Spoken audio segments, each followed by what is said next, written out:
how to install mouse drivers in Windows 11. So if your mouse is not working or you're having an issue with your mouse, I'm going to show you how to go in Update and install the drivers. Now the first thing you'll need to do is open up your Start menu, search for Device Manager and click on this window here. Now click on the drop down arrow next to Mice and Other Pointing Devices and you should be able to find your mouse from the list. Go in, right click on it and press Update Driver.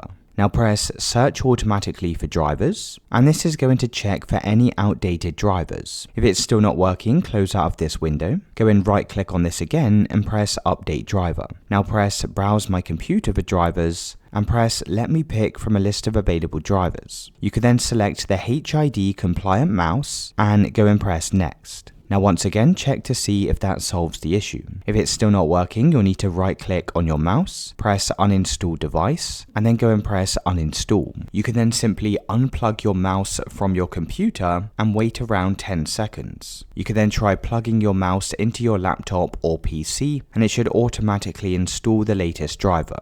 If it's still not working, there is one final solution. So if you have a branded mouse such as Logitech or Razer, you'll need to update the drivers using their specific software. So for example, if you have a Razer mouse, you can open up an internet browser, you can then type in Razer Synapse, and you can download the official Razer software. Now you need to do the same thing if you have a Logitech mouse, make sure to install the Logitech software, and you can go and update all of your drivers with this built-in tool. Now once you've done this, your drivers should be updated and your mouse should now be working.